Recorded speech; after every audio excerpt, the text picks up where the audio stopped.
Part A. Extract 1. Questions 1 to 12. You hear a rheumatologist talking to a patient called Mihiraa. You now have 30 seconds to look at the notes.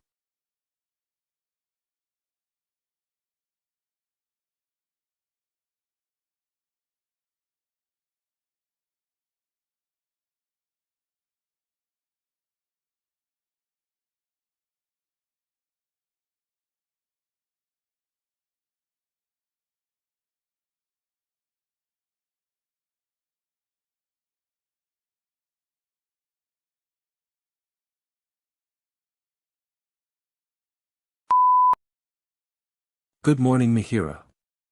I'm Dr. Bobby Manor, the rheumatologist. I understand you've been experiencing some ongoing symptoms. Can you tell me more about what's been troubling you? Good morning, doctor. Yes, I've been dealing with a lot of pain in my back and hips, and it's been getting worse over the last few months. Initially, it felt like just regular muscle strain, but now I feel constant discomfort. It's not only when I move, it's there even when I'm lying down or sitting still. Sometimes, the pain radiates down to my legs, making it difficult to walk or even stand for a long period. I see. That sounds quite uncomfortable. Are there any other symptoms you've noticed recently? Yes, doctor. I've also noticed that I'm getting shorter, which is strange. I thought it was just bad posture, but now I'm worried something more serious is going on. I've been feeling unusually tired. I'm not as energetic as I used to be, and sometimes I feel weak, especially in my arms and legs. My bones even feel fragile, like they might break easily. I haven't had any fractures yet, but I'm nervous about it because my balance seems off lately, and I've stumbled a few times. Those are important details. Let's talk a bit about your medical history. Have you been on any medications or treatments recently? Yes, I've been taking calcium supplements for about 6 months, but I'm not sure they've been helping. I was also prescribed ibuprofen for the pain by my GP, but I've been using it only when the pain is unbearable. It doesn't seem to relieve it entirely. I've also tried some herbal remedies, like turmeric and ginger tea, which my friend recommended for inflammation, but nothing's really improved. Thank you for sharing that. And do you have a family history of any bone-related conditions? Yes, actually. My mother was diagnosed with osteoporosis when she was around my age, and I remember she suffered quite a bit with fractures later in life. My grandmother had arthritis, but no one else in the family has had major bone issues, as far as I know. Considering your symptoms and family history, osteoporosis could be a possibility here. I understand you might be reluctant to consider it, but your symptoms, particularly the back pain, decreased height, and fatigue, are quite typical of the condition. I'm still relatively young, and I've always thought this was something that affected much older women. This condition can develop earlier, especially if there are risk factors, like family history or hormonal changes. To be certain, we'll need to perform a bone density scan, also called a DEXA scan. Have you had one done recently? No, I haven't. I didn't think it was necessary.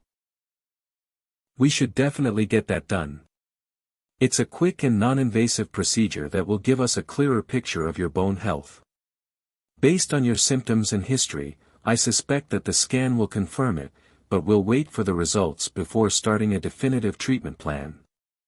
In the meantime, I would recommend starting a bisphosphonate. This will help slow down the bone loss. I'll also suggest increasing your calcium and vitamin D intake. We may consider hormone therapy if your bone density is significantly low. I've heard about bisphosphonates. Are there any side effects I should be worried about?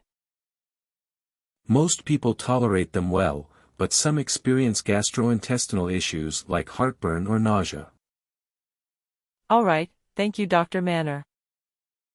You're welcome, Mihiraa.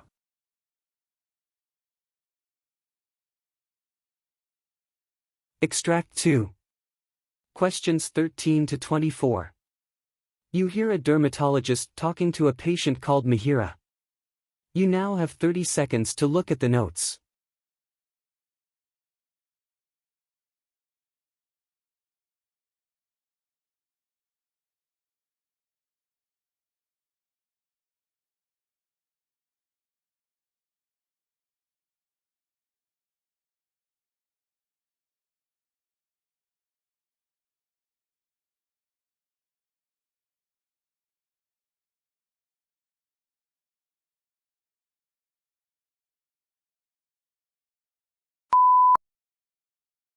Good morning, Mihiraa.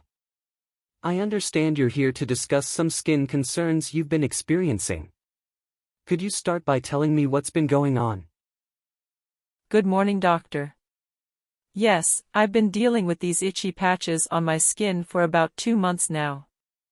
It started on my wrists and ankles, but lately, I've noticed it spreading to my lower back and arms. The itching is really intense, especially at night, and it's making it difficult to sleep.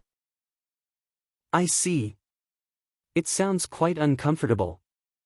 Apart from the itching, have you noticed any other symptoms, like changes in the color or texture of your skin? Yes, doctor. The patches are reddish-purple, and the skin feels rough. They're becoming more noticeable, and I feel self-conscious about it, especially since some are on visible areas like my arms. Some of the bumps seem to be merging together, and a few have turned into white streaks. It's really affecting my confidence. I can imagine how distressing that must be. It sounds like these symptoms are affecting your day-to-day life significantly. Are there any specific activities or situations where it feels particularly bad? Well, I've been avoiding wearing short sleeves, which isn't great in this weather. Also, the itching is worst when I'm stressed, or as I mentioned, at night. Sometimes, I scratch without even realizing it, and my skin gets irritated and sore. It sounds frustrating. Just to get a complete picture, do you have any other health issues, or does anyone in your family have a history of skin problems or autoimmune conditions? I don't have any major health issues myself, but my mother has had eczema for years. My father had psoriasis when he was younger, but it went away as he got older. Other than that, no one else in the family has had anything like this. Thank you, that's helpful information. Based on what you've told me and from what I can see on your skin, it seems like you might have a condition called lichen planus. It's an inflammatory skin condition that can cause the kinds of lesions you've described. It often appears on the wrists, ankles, lower back, and sometimes even in the mouth. I've never heard of that. What causes it? This isn't entirely understood, but we think it may be related to an overreaction of your immune system.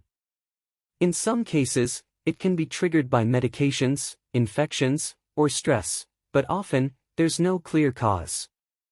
While it's not contagious, it can be chronic and may take a while to fully resolve. That sounds worrying. How do we confirm this diagnosis? To be sure, I'll need to perform a skin biopsy. This will help us rule out the conditions. In some cases, we also run blood tests to check for any underlying conditions that might be contributing to the symptoms. Okay, and what happens after that? Once we confirm the diagnosis, we'll start treatment. The primary goal is to reduce itching and inflammation. I'll prescribe a topical corticosteroid cream, which you'll apply to the affected areas twice a day. This should help calm the inflammation and reduce the itching. If the symptoms are severe, we might need to consider oral corticosteroids to help with the itching. How long will the treatment take? Will it completely go away? That depends on how your body responds.